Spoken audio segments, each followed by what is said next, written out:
Bonjour et bienvenue. Aujourd'hui, on va s'intéresser à une idée franchement vertigineuse proposée dans une publication scientifique.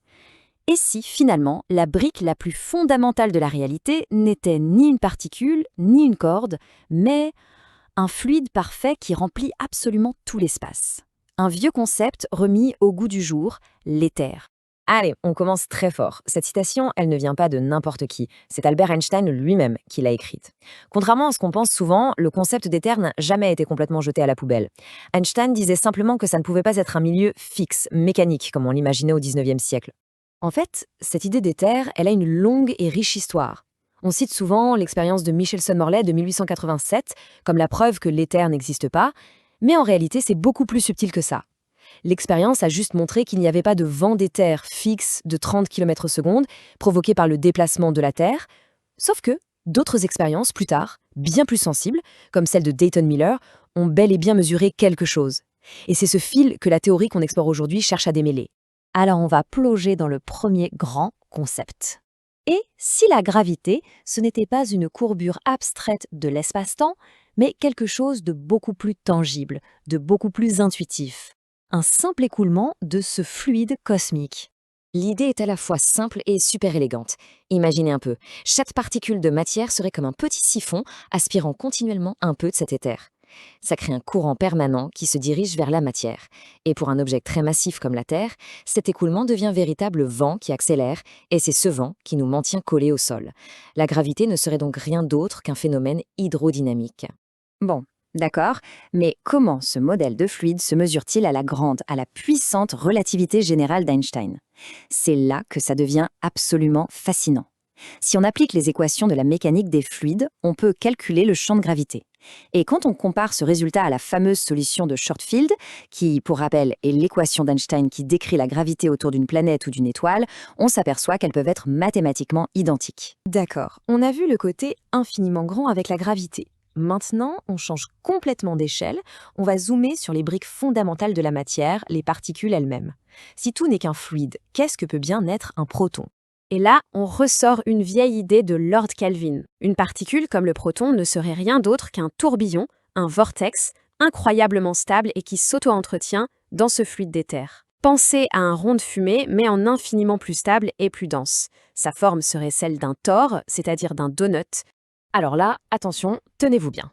En se basant uniquement sur ce modèle de tourbillon et en utilisant juste les constantes physiques qu'on connaît, comme la masse du proton et son spin, l'article arrive à calculer une valeur purement théorique pour le rayon du proton. Et cette valeur, la voici. Gardez-la bien en tête.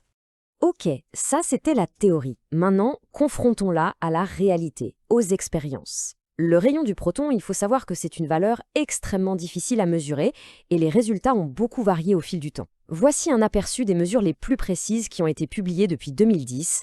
On voit bien qu'elles convergent toutes dans une fourchette très serrée. Et voilà le moment de vérité.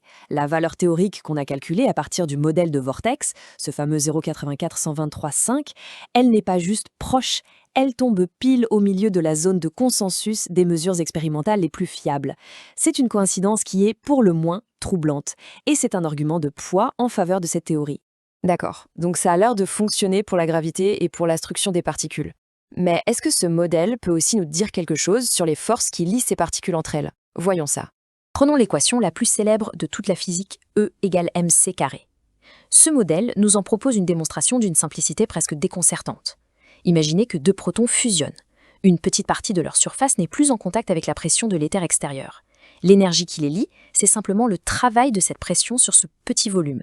Et si on relie ce volume à une perte de masse, eh bien on retombe, comme par magie, directement sur E égale mc carré. Et la force nucléaire forte alors? Celle qui est si puissante qu'elle arrive à coller les protons ensemble dans le noyau d'un atome. Le modèle standard nous parle d'échanges de particules virtuelles, les gluons. C'est assez abstrait. Le modèle de l'éther, lui, propose une analogie beaucoup plus mécanique. Un effet d'engrenage entre les tourbillons des protons, qui seraient pressés l'un contre l'autre par l'énorme pression de l'éther.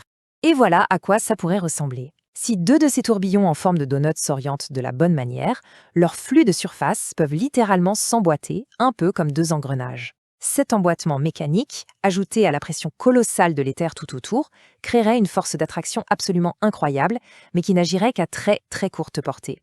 Mais est-ce que les chiffres tiennent la route? Si on traduit la densité d'énergie d'un proton en pression d'éther, on obtient une valeur astronomique, de l'ordre de 10 puissance 35 joules par mètre cube. C'est juste colossal.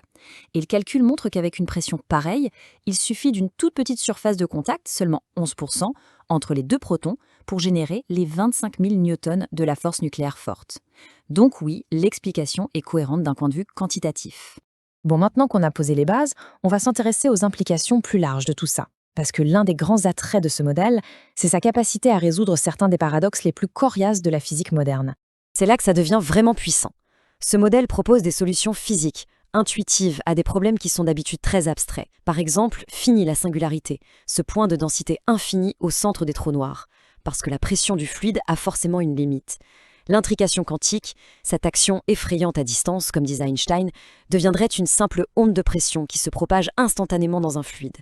Et la masse elle-même ne serait plus une propriété mystérieuse, mais juste la résistance du fluide quand on essaye d'accélérer un objet. Et maintenant, revenons un instant à cette fameuse expérience qui était censée avoir enterré l'éther. Si on se penche sur les données brutes, on s'aperçoit que les résultats n'étaient en fait pas nuls. Dayton Miller, qui a refait l'expérience avec beaucoup plus de précision dans les années 20, a systématiquement mesuré une petite brise d'éther, avec une vitesse maximale qui tournait autour de 11,2 km par seconde. Un chiffre qui, à l'époque, n'avait absolument aucun sens. Jusqu'à maintenant. Et voici le coup de théâtre. Si la gravité est bien un vent d'éther qui tombe sur la Terre, quelle devrait être sa vitesse ici, à la surface? Eh bien précisément la vitesse qu'il faut pour s'échapper de l'attraction terrestre, c'est-à-dire la vitesse de libération. Et cette vitesse, pour la Terre, c'est 11,2 km par seconde. La mesure de Miller n'était donc pas une erreur, c'était la signature du vent gravitationnel de la Terre elle-même qui était là cachée dans les données depuis un siècle. Allez, pour finir, on va explorer la possibilité la plus spéculative, la plus folle, mais aussi la plus excitante que cette théorie soulève. Le concept est complètement dingue, on est à la frontière de la science-fiction. Si la masse, qu'elle soit gravitationnelle ou inertielle, n'est que le résultat d'une interaction avec ce fluide d'éther, alors, en théorie, il deviendrait possible de s'isoler de ce fluide, de créer une sorte de bouclier qui dévierait le flux d'éther autour d'un vaisseau, le rendant complètement insensible à la gravité et à l'inertie. Mais comment on ferait ça? La publication avance une piste. Manipuler l'éther, grâce à ce qu'on maîtrise le mieux, l'électromagnétisme. Un tourbillon de plasma, très dense et très chargé électriquement, pourrait théoriquement créer un vortex d'éther autour d'un objet. Ça l'isolerait du flux gravitationnel extérieur et ça annulerait son inertie. La porte vers une propulsion instantanée sans effort serait alors grande ouverte. Finalement, ce modèle d'éther fluide, même s'il est peu conventionnel, a le mérite d'offrir des explications unifiées, intuitives, pour des phénomènes qui vont de la gravité à la mécanique quantique. Il résout des paradoxes, il ouvre des perspectives technologiques absolument vertigineuses, et surtout, il nous laisse avec cette question: si la réalité fondamentale est en fait un immense océan cosmique, quelles autres vagues incroyables nous restent-il à découvrir ?